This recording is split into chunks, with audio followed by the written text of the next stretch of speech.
All right, Lori, I'm going to own it. I effed up. When we started talking about how we wanted to go to market and we started talking about doing some live streaming stuff, we talked about putting together content. And we talked about the construct of the podcast, which is one that I own. I introduced because of my past, because of the B2B revenue executive experience and all the success we had with that podcast. And I brought a pattern of the podcast, the structure of the podcast, feeling comfortable and safe. And I said, all right, well, let's just do a podcast. And we were like, okay, cool. And we recorded the intro, which is still up, won't be for long. And then we recorded 2 episodes that upon review, we both just agree sucked. And we had multiple dry runs all in this construct of this podcast, and it didn't work. It wasn't us. It wasn't what we wanted to do. And so true to our focal point of owning our crap and then pivoting where needed, we've decided to pivot. So I wanted to start there by saying I'm sorry that I brought that pattern, but I'm a big enough person to say that it sucked, and I love the new direction. First of all, there's no need to apologize. It just what is what Chad and I were doing is we've been in business for a long time. So we're like, all right, this is the list you have to make. This is your go-to-marketing plan, and you have to follow your go-to-marketing plan. Well, it turns out the shit that inspires us, right? Or the stuff that inspires us is actually not those lists of sticking to the plan. Instead, where Chad and I really feel that we excel is in delving into, I don't know, the curious way that human beings operate, right? And I think, like over the weekend, I saw a couple of shows at Red Rocks, which is an amazing venue and pretty darn good for reminding you of what's important, just because of the beauty of it, right? In the world. Yes. And I feel like what kept coming up for me was play, right? Like we have to go through and realize that Chad and I want to make money. We want to really affect the way the world looks at AI, and we're not going to do that by preaching. Well, and I think, this is us drinking our own Kool-Aid. Like nobody's got the right answer. You have to assess what you're doing. And for us, it is processing in public, thinking in public, being wrong, admitting we're wrong, playing with these concepts, thinking about what's possible. And so I think the conversation that we just had previously, that will be one of the episodes or parts of the episode, or whatever it is, that concept of play was so important. And I think as we were going back and forth over the weekend, the concept of the playground kind of came up. Right. And so for us, if you're tuning in and you're expecting like your normal old podcast, like, this is going to have this format and it's going to be this at this point and this at this, that, this ain't the right place to be. Right. We're going to have conversations. We're going to basically record us processing with and coming to potentially some conclusions, or asking questions we don't have the answers to, pointing out and leveraging our experiences where it makes sense, but learning from each other, evolving in real time, and applying that in the business. And at some points, we'll do some other episodes or something that ties it back to the business. But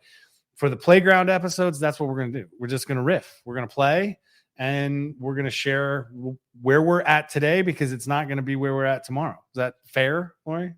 Well, it's super fair, and we get to make the rules, because guess what? It's our lives. So let's do it. And with that, I want to ask you a question then, Chad, right? Going off of we do better with what really inspires us. So tell me, if you were to think about play and bringing that to the world, in helping leaders stay relevant, helping leaders take advantage of AI, tell me how, maybe your top couple things that really come to mind when you talk about play in the workspace and what, just in the marketplace overall. Well, I mean, so I think back to all the positions and the times in organizations or run my own company or whatever it is that I was having the most fun was when I was the most productive, when I was the most impactful, are all directly related to when I was having fun, when it felt like play, where it was engaging and not always safe. There's always a little element of risk. I like being on the edge a little bit more than some people, right? But for me, it was that sense of creation, connection, the shared evolution, or getting new insights and new ideas, and thinking about how it could change me and make me better. That was fun. And I'm lucky. I'm at a point in my life where I don't have to work for anybody if I don't want to. So if I want to still have a positive impact, which we both agree is really important, it's kind of a driving force for me and for you both. I want to do it and have a damn good time doing it. Like, we said on the website, welcome to the party. Well, those first 2 podcasts were not welcome to the party. That was a very formal party, but we're a little bit more playful and want to play with energy. When you were talking, I want to ask you, so Chad and I both had the luxury of working at some of the first experience agencies back in 2007, 2008. And I remember, like you said, I remember being up till midnight trying to solve problems, not because anybody was telling us to, or there was a deadline to hit, but because we had gotten so into like such a meaty, juicy problem that we happened to have the right people. And because, people would come and go, let's say we were brainstorming in a conference room, people would come and go. But it was interesting to see who stayed and who really wanted to like just solve that problem more than anything for whatever our customers' problem we're doing. So I just agree. I agree with you that play is so important. Like when we play, our brains are literally wired to become more efficient because they want more reward. So having tasks that suck and feel humdrum, or agendas to follow that really don't make sense to everyone involved, they're just not as much fun. But I don't know. I like the idea of play. Well, that whole concept, like we were talking, like the concept of the playground, right? So what you're going to experience if you listen to this is put yourself back. Remember going to a playground. Remember going to some place where there were groups of kids or whatever around. And you walk up to the slide and you all of a sudden are in the middle of a conversation. Like somebody was talking about something, maybe they were talking trash about somebody else or whatever, but there's something, you walk into the conversation, and then when you're bored, you walk away from the conversation. That's exactly what's going to happen with this stream of our exploration. Some of the episodes could be an hour. Some could be 5 minutes. We're just going to take the conversations. We're going to play. We're going to set ourselves and give ourselves space so that we can kind of recreate that. Hey, what's going on over here? Oh, no, I don't like that. I'm going to jump over here. What's going on over here? So we're just going to flow with it. Just see where it takes us. And I'm more excited about this than I was excited about. I kind of was excited about doing podcasts, but that was me hanging on to something from the past. Like, it has to be this way, or the construct itself means this. No, it does not. It means whatever the hell we want it to mean, and however the hell we want to do it. I think this is just going to be a hell of a lot more fun. So going back to the playground, do I get to talk about playing marbles and getting the big steelies and that I did in second grade? You know what? We've got a big jar of marbles downstairs that we were told are collector's items. I didn't know. I mean, I guess people collect marbles. I don't know. They're absolutely stunning. I will say that. They're absolutely beautiful pieces of art. I don't know how old they are. They're probably 50, 60 years old. But very cool. And yeah, absolutely. You want to talk about playing marbles? We can talk about playing marbles. Like, I'm just kidding. We'll bring it back to business. Things that like light me up. And it's really funny because we don't give space in our daily lives for just really thinking about what lights us up. But the idea of play is really good because we're actually, as human beings, the way we operate is we actually want play. It's why people are such sports fanatics, right? Like, because that actually makes us better human beings and allows us to deal with stuff that's stressful that we don't like doing when we do incorporate play into ourselves.